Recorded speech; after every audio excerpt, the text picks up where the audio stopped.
নমস্কার, আমি অভিষেক দাস। আজ 5 সেপ্টেম্বর ডক্টর সর্বপল্লী রাধাকৃষ্ণনের জন্মদিবসে উনার প্রতি সশ্রদ্ধ প্রণাম জানিয়ে আজকের লাইভটা এখান থেকে শুরু করছি। আজকে লাইভে আসার বিশেষ কিছু কারণ রয়েছে, যার জন্য আজকে এই টাইমে লাইভে এলাম। আমি অভিষেক দাস, কলকাতা উত্তর শহরতলি জেলার অন্তর্গত নর্থ দমদম মণ্ডল 3-এর আইটি ইনচার্জ। আজ লাইভে এসেছি বেশ কিছু কারণের জন্য, যার অন্যতম কারণ হচ্ছে, বলতে লজ্জা লাগে, পশ্চিমবঙ্গের বুকে এটা একটা বেনজির ঘটনা, একটা কালো দিন বললে চলে, যেখানে 5 সেপ্টেম্বর আমরা সকলে জানি শিক্ষক দিবস। কিন্তু কি অদ্ভুত দেখুন, এই 5 সেপ্টেম্বরটা গতকাল 4 সেপ্টেম্বরেই পালন হয়ে গেল। কেন? কি এমন কারণ যে 5 সেপ্টেম্বর পালন না করে 4 সেপ্টেম্বরেই রাজ্য সরকার পালন করলো? ভাবতে বড় অদ্ভুত লাগে, ভাবতে সত্যিই বড় অদ্ভুত লাগে। কি কারণ? কেন রাজ্য সরকারের এই কাজ? রাজ্য সরকারের কি অদ্ভুত জিনিস দেখুন। শিক্ষক দিবসের দিন আমরা দেখছি যারা যোগ্য চাকরিপ্রার্থী, যারা যোগ্য শিক্ষক, তারা আজ পথে বসে রয়েছে। কি অদ্ভুত না?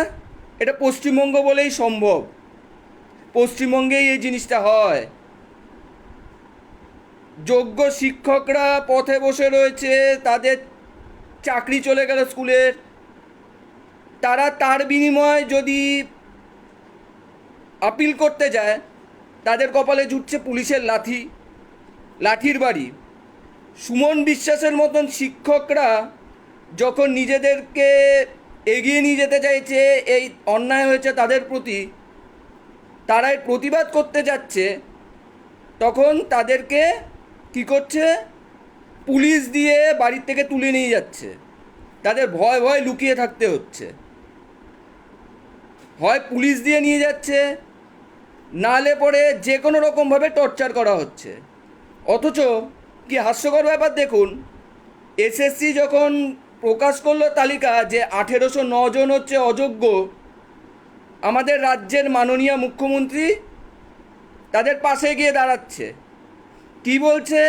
হাইকোর্টে অ্যাপিল করছে যে তাদের শিক্ষকের চাকরিটা গেছে, কিন্তু গ্রুপ সির চাকরি আমি পাইয়ে দেব। মানে কি? আমি আপনাকে পয়সা দিয়ে চাকরি পেয়েছি, ঘুষ দিয়ে চাকরি পেয়েছি, আমি অযোগ্য, আমি এর যোগ্য নই। আমি ঘুষ দিয়ে শিক্ষক হয়েছি, এখন আপনার কথার পরিপ্রেক্ষিতে আমি সেই স্কুলে ঘন্টা বাজাবো। ছি, ছি মাননীয়া, ছি। এই পশ্চিমবঙ্গে আমরা বাস করি, যেখানে যারা যোগ্য, যারা পরীক্ষা দিয়েছে স্বচ্ছভাবে, তারা সিলেক্টেড হয়েছে, তারপরে তাদেরকে বলা হচ্ছে কি আপনারা ওয়েট করুন। আর যারা ঘুষ দিয়ে চাকরি পেয়েছে, মাননীয়া কি বললেন? না, এখানে কোনো ঘুষ দিয়ে চাকরি হয় না। কিন্তু এসএসসি যখন লিস্টটা বার করলো 1809 জনের, তাতে পরে প্রমাণ হলো যে এই রাজ্যে ঘুষ দিয়ে চাকরি পাওয়া যায়। এই রাজ্যে তৃণমূল করলে তুমি চাকরি পাবে, এই রাজ্যে তুমি তৃণমূলের সঙ্গে দেখলে চাকরি পাবে, কিন্তু না হলে পরে তুমি যোগ্য হলেও তোমার কোনো স্থান নেই। আজ 5 সেপ্টেম্বর শিক্ষক দিবস, লাইভে আসার একটাই কারণ, শিক্ষক দিবসে যোগ্য শিক্ষকরা আজ পথে বসে রয়েছে, কিন্তু অযোগ্যদের হয়ে মাননীয়া মুখ খুলছেন। কি রাজ্যে বাস করি আমরা, যেখানে প্রাক্তন শিক্ষামন্ত্রী জেলে, কেউ বা রয়েছে বেলে?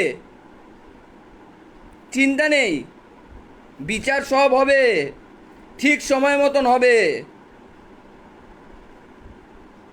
কিন্তু আজ শিক্ষক দিবস, যেটা সেই দিনটাতে আমাদের দেখতে হচ্ছে যে আপনি যারা ঘুষ দিয়ে চাকরি নিয়েছেন তাদের হয়ে সওয়াল করছেন।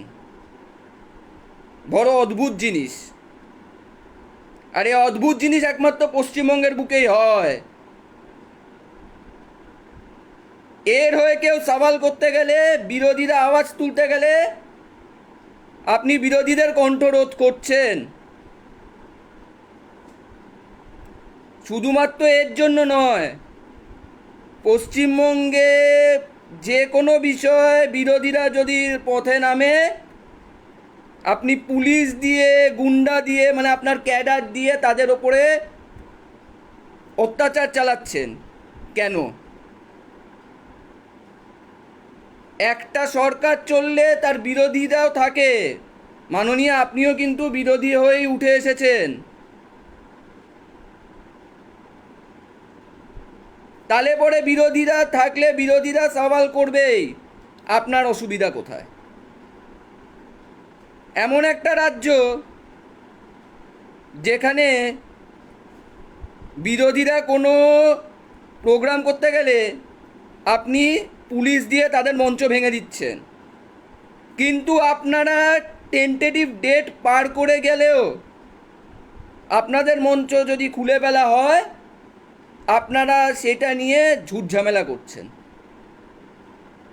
এমন একটা রাজ্য যেখানে ইন্ডিয়ান আর্মি জিন্দাবাদ বললে আপনি রাজ্যের বিরোধী দলনেতাকে বিধানসভা থেকে সাসপেন্ড করে দিচ্ছেন। ইন্ডিয়ান আর্মিটা কাদের? পশ্চিমবঙ্গটাও তো ইন্ডিয়ার একটা অংশ। তাহলে পরে ইন্ডিয়ান আর্মি জিন্দাবাদ বললে মাননীয় আপনার কোথায় অসুবিধা হচ্ছে? আর কেনই বা হচ্ছে? বিধানসভা থেকে আপনি বিরোধী দলনেতা সম্মানীয় শুভেন্দু অধিকারী মহাশয়কে সাসপেন্ড করে দিতে পারেন, কিন্তু মনে রাখবেন শুভেন্দু অধিকারীর গলা কিন্তু বন্ধ করা যাবে না। শুভেন্দু অধিকারীর এই প্রতিবাদী আওয়াজ কিন্তু বন্ধ করা যাবে না। গতকাল আমরা বিধানসভায় কি দেখলাম? আপনার একটা বেনজির ঘটনা দেখলাম, যেখানে আপনি চেঁচিয়ে চেঁচিয়ে বলছেন মোদি চোর, ভারত সরকার চোর, কিন্তু পর মুহূর্তেই আপনাকে যখন জিজ্ঞেস করা হচ্ছে আপনি 180 ডিগ্রি ঘুরে যাচ্ছেন, ঘুরে গিয়ে কি বলছেন? আমি বলিনি, বিজেপি বলেছে মোদি চোর। জিনিসটা হাসির না? গতকাল বিধানসভায় শুভেন্দু অধিকারী মহাশয়কে, বিরোধী দলনেতা শুভেন্দু অধিকারী মহাশয়কে সাসপেন্ড করা হয়েছে কেন, এটা নিয়ে যখন শিলিগুড়ির বিধায়ক ডক্টর শঙ্কর ঘোষ আওয়াজ তুললেন, তখন কি হলো? আপনার বিধানসভা স্পিকার শঙ্কর ঘোষকেও সাসপেন্ড করে দিল। কেন? না, সে বিরোধী দলনেতা শুভেন্দু অধিকারী মহাশয় সাসপেন্ড হয়েছে কেন সেটা জানতে চেয়েছিল। এটা দোষ কোথায়? বিধানসভায় আপনারা রুলিং পার্টি, আপনারা যেরকম থাকবেন সেরকম বিধানসভায় বিরোধী দলও কিন্তু থাকবে। তাদের প্রশ্নের উত্তরের জবাবও আপনাকে দিতে হবে।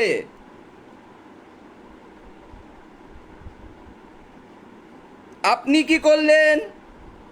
আপনার কিছু সো-কল্ড বিধায়কদের দিয়ে ভিতরে একটা বিশৃঙ্খলতা সৃষ্টি করলেন, করে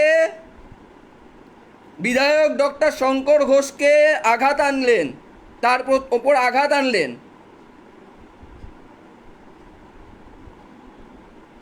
বিধায়িকা অগ্নিমিত্রা পলকে আপনি সাসপেন্ড করলেন, মানে আপনার স্পিকার সাসপেন্ড করলো।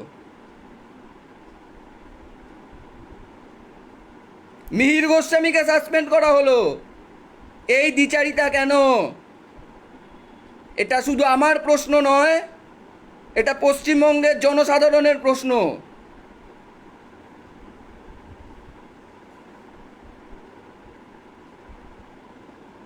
মাননীয়া, দুনিয়াটা কিন্তু গোল, মনে রাখবেন। পশ্চিমবঙ্গের জনগণ কিন্তু এর প্রত্যেকটা জবাব সুদে আসলে দেবে। যেখানে ভারতীয় সেনাদের হয়ে কথা বললে, ভারত মাতার হয়ে কথা বললে অ্যারেস্ট হতে হয় বা বিধানসভা থেকে সাসপেন্ড হতে হয়, এর থেকে লজ্জার আর কিছু হয় না।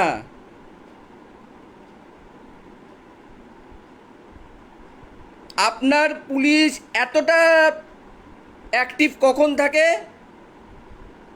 যখন বিরোধী দল মানে হচ্ছে ভারতীয় জনতা পার্টির কেউ পথে নেমে আন্দোলন করে। আপনার পুলিশ তখন কোথায় থাকে? যখন বোলপুরের আইসিকে আপনারই দলের একজন সম্পদ অনুব্রত মণ্ডল,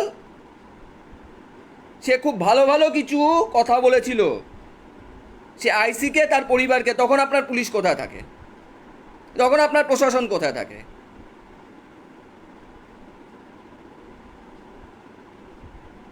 আজ লজ্জা, আজ লজ্জা এই কারণে যে আজ শিক্ষক দিবসের দিন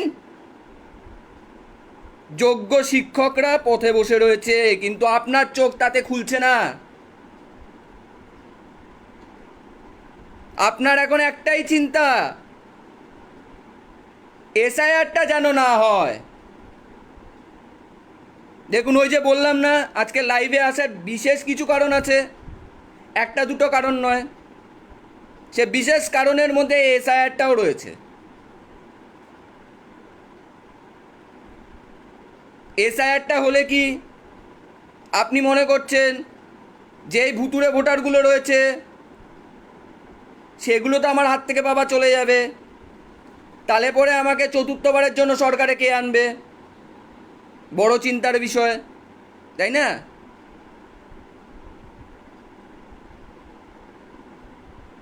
চিন্তার বিষয় এটাই যে যে অনুপ্রবেশকারীরা এসে পশ্চিমবঙ্গে আপনার সাহায্যে আপনার মাধ্যমে বসবাস করছে, তারা তো আর ভোট দিতে পারবে না।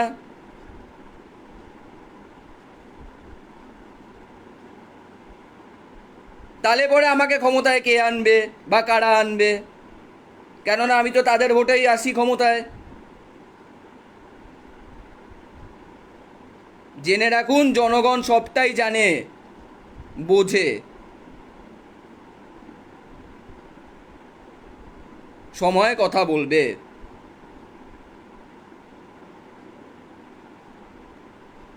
আমি বলবো আমাদের সম্মানীয় বিরোধী দলনেতা নন্দীগ্রামের বিধায়ক শ্রী শুভেন্দু অধিকারী মহাশয় ভারতীয় সেনার হয়ে কথা বলাতে যে সাসপেন্ড হয়েছে, আমি শুভেন্দুদাকে স্যালিউট জানাই। শুভেন্দুদার বুকের পাটা রয়েছে, সের জন্য সে ভারতীয় সেনার হয়ে কথা বলেছে বিধানসভায়। সে আবারও বলবে আগামীতে। আর শুধু তাই নয়, প্রত্যেকটা ভারতবাসী আমরা ভারতীয় সেনার হয়ে কথা বলবো, ভারতীয় সেনা জিন্দাবাদ বলবো।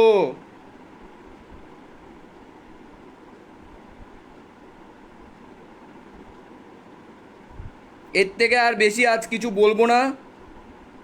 আজ সত্যি দিনটা খুবই একটা মানে ব্ল্যাক ডে বললেও ছোট করা হবে।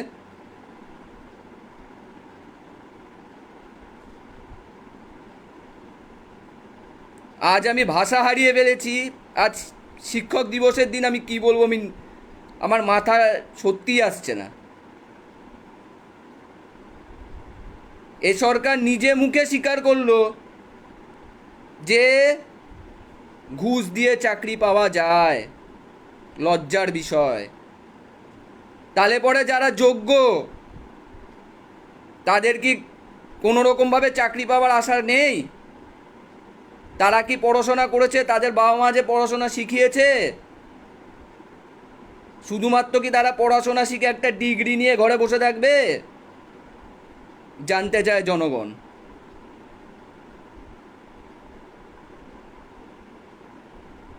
আজ এখানেই লাইভটা শেষ করছি।